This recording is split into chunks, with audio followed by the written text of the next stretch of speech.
જિલ્લામાં સ્થાનિક સ્વરાજની ચૂંટણીઓ પહેલા કોંગ્રેસમાં આંતરિક ડખો સપાટી પર આવ્યો। આવતીકાલે પ્રદેશ પ્રમુખ અમિત ચાવડાના કાર્યક્રમ પહેલા જ જિલ્લા કોંગ્રેસમાં અસંતોષ ફાટી નીકળ્યો।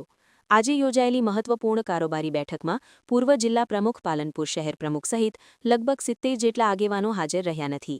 બેઠકમાં આવનારી જિલ્લા, તાલુકા અને નગરપાલિકાની ચૂંટણીઓ માટે રૂપરેખા ઘડવામાં આવી।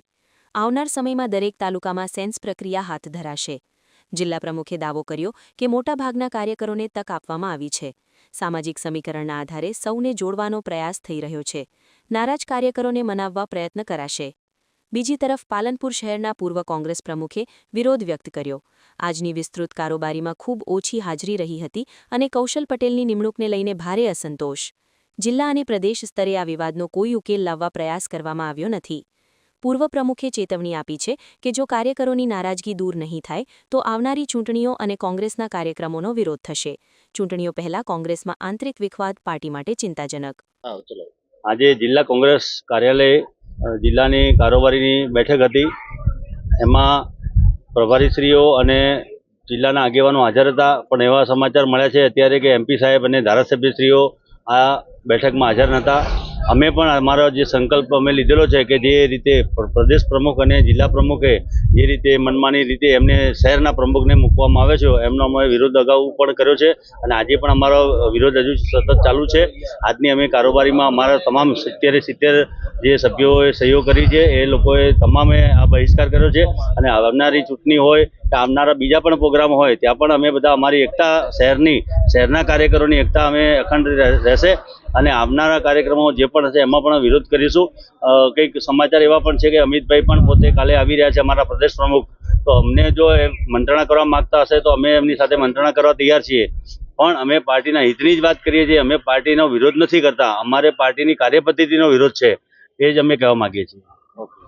બનાસકાંઠા જિલ્લા કોંગ્રેસની વિસ્તૃત કારોબારીની સભા આજે બપોરે 1 વાગે હતી। બહુ જૂથ સંખ્યા હતી અને એનું બી કારણ એ છે કે પાલનપુર શહેર કોંગ્રેસ સમિતિના પ્રમુખ તરીકે જે કૌશલ પટેલને મૂકવામાં આવેલો એનો જબરદસ્ત વિરોધ શહેર કોંગ્રેસ સમિતિએ કર્યો હતો અને એ કર્યા પછી પણ જિલ્લા કોંગ્રેસ સમિતિ કે પ્રદેશ કોંગ્રેસ સમિતિ દ્વારા એનો કોઈ નિરાકરણ લાવવા માટેનો કોઈ પ્રયત્ન આજ સુધી કરવામાં આવ્યો નથી, જેથી જે શહેરના કાર્યકર આગેવાન ભાઈઓ હતા એમને આ વિસ્તૃત કારોબારી સભામાં હાજરી આપેલ નથી અને એનો વિરોધ કરેલ છે। હવે આગામી સમયમાં જિલ્લા તાલુકા પંચાયતની ચૂંટણીઓ આવે છે, કાલે પ્રદેશ પ્રમુખ પણ વડગામ આવી રહ્યા છે, તો આ વિરોધ યથાવત રહેશે કે શું થશે? વિરોધ તો કાયમી ધોરણે હોતો નથી, પણ જ્યાં સુધી પ્રદેશ કોંગ્રેસ સમિતિ કે જિલ્લા કોંગ્રેસ સમિતિ એનું નિરાકરણ ના કરે ત્યાં સુધી આ વિરોધ ચાલુ ને ચાલુ રહેશે। અસર પડશે આવનારી ચૂંટણીઓમાં? જબરજસ્ત અસર પડશે।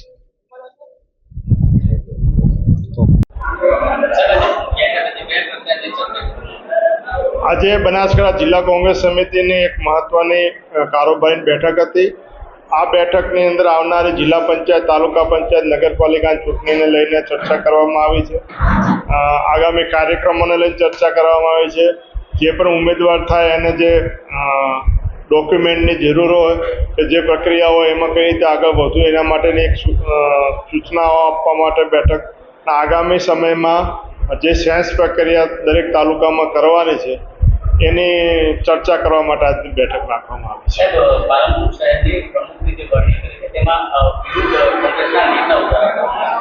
દેખો, એક પ્રક્રિયાનો ભાગ છે।